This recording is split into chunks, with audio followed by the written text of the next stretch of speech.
The food there was pretty similar to anything you'd see in Western United States. I didn't eat anything super strange. I feel like one of the weird experiences about food, though, is there was one time that we got our meal calendar for the week, and we had all these different families, and they all fed us the same thing. So we ate Navajo tacos for 6 days straight. I love Navajo tacos, don't get me wrong, it was great. But after about day 4, I was ready to never eat them again. Coincidentally, I'm probably going to have them next week.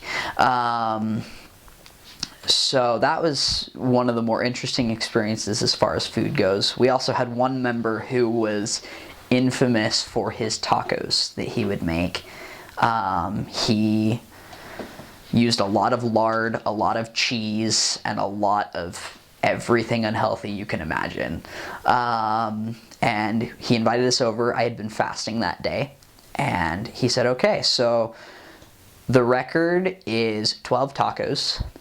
I want to see if either of you boys can beat it. So everybody's bet was on Elder Peterson because he's a much larger guy than I am. He probably clocks in at like 220 pounds, twice my size. And so he stops at around 6. I stopped at 16. I just kept eating. My body wasn't very happy with me afterward, but I really, really liked that food, and I was hungry. It was definitely one of the more memorable meals, but food is pretty tame in Arizona. There are definitely a few things that I wish I would have packed. So it's really important to have a first aid kit. They do put that in the packing list, but so many missionaries don't have it. If you're in an area with a car, keep it in your car. There were a few times that we needed a first aid kit, we didn't have it. And that's a problem. When you've got somebody who's, chopped their finger off, you need to be able to have something to deal with that.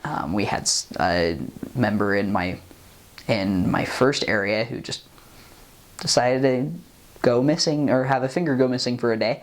And it was a mess, and I didn't have my first aid kit on me. Luckily he had one, but it's always good to be prepared and just to think through different experiences and just try to pack more or less like you would as a college student. Having been to college before, I know a little bit better what that's like, but pack light, but pack efficiently and make sure that you have what you need. That's one of the most important things is, if there's something on the list that they say, oh, you should bring this, you should bring it. Bring an umbrella, especially if you're going to a place that has a lot of rain.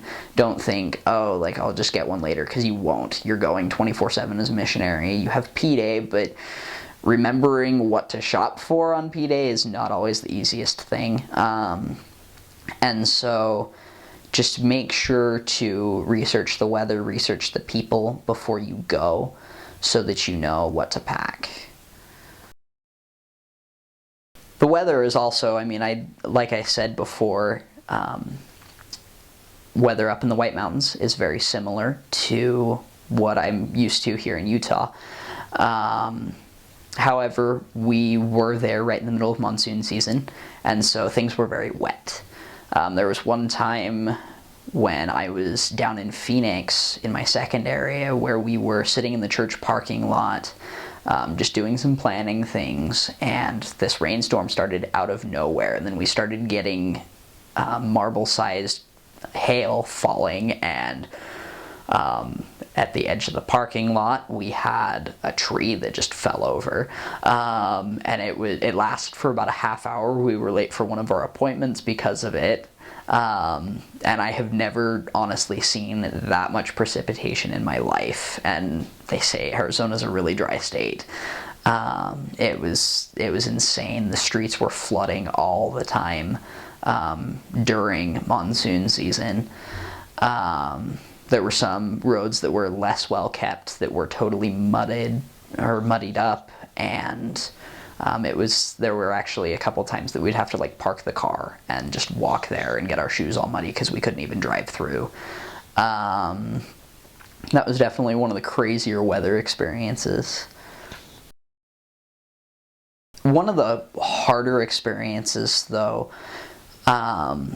throughout my first transfer, we really struggled to get the work going. I saw a lot of potential in the town and in the area that I was in. I saw so many people who, if we just pushed them the right way, they would start progressing.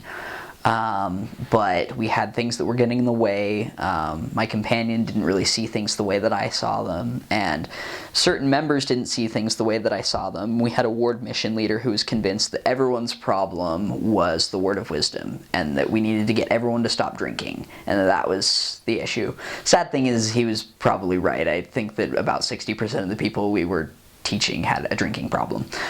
But this one day in particular, we had a lot of things that were really lining up.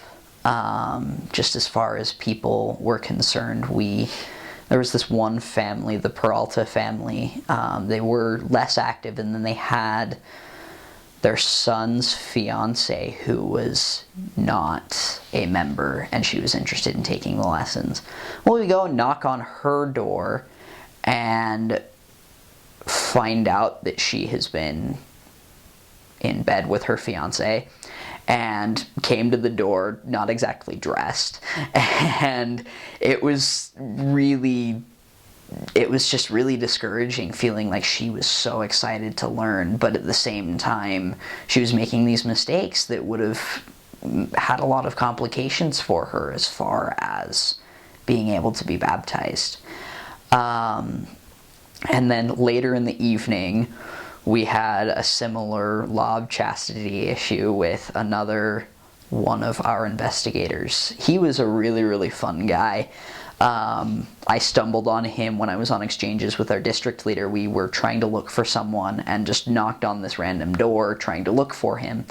And somebody totally different answers the door, some Asian guy who's from California, and he's seen everything under the sun. He worked as an underwater welder for 2 years, and he has all of these college degrees and was working as a stockbroker at the same time as working at McDonald's. He was working about 120 hours a week between the two jobs. But he was also a very spiritual person. He kind of had formed his own religion based on at least a dozen other faiths, and kind of had this way of living that was very in line with the church. And so we were having great lessons with him. Well, we show up and start having a lesson with him about part of the plan of salvation. We were taking things piece by piece because he had so many questions about specific doctrines. And as we're having this lesson, this girl from downstairs comes in and just sits on the couch and starts cuddling with him. And we're like, what in the world? Like, what is going on? So we quickly finish up our lesson because obviously they have something they want to do. And as we're leaving, we watch them walk back into the bedroom. Turns out that person was the less active daughter of one of our other investigators. And so everybody was really struggling that day. So the investigator mother was really upset over the whole relationship, we found out later, and just everybody was really frustrated with each other. And I definitely learned that when you have contention, you can't have the Spirit and you can't grow. And that just, having all of that happen in one day was a little rough, more than a little rough. I walked home just feeling really discouraged and wondering how the heck we were going to get these wonderful people to succeed. I have no idea where they're at now. In Eager, not a lot of people have internet. Some of them don't have power or indoor plumbing. And so it was, I don't really keep up with a lot of the people there, but I definitely trust that the work that we were able to do there put them on the right path. So one of the craziest experiences that I had on my mission, this was a really just overall like a nasty day, actually. We knocked a lot of doors and we saw a lot of faces, but they weren't very happy to see us. And this one lady in particular we had been looking for a while. Her name was on the records, but she had her address hidden on LDS Tools, but we know a way around that. And so we were able to figure out which house was hers. And so we went to go visit, and we knocked on her door. And she comes out and starts cussing us out right away. And talks about how now she's a Jew because the Mormons offended her forever ago, and she was like 80 years old or something like that. And she grabs my name tag and like pulls it off my shirt and like throws it on the ground and spits on it. And we were like, what in the world? Like, you just invaded my personal space. Like, that might have been okay in South America, but here in the United States, that's too close for comfort. And she shuts the door, and like, we hear inside her daughter screaming at her, telling her to be nice to people when they come to the door. And so we just like pick up my name tag and leave. And I was really, really shaken up for the rest of the day. But yeah, so that was a weird day.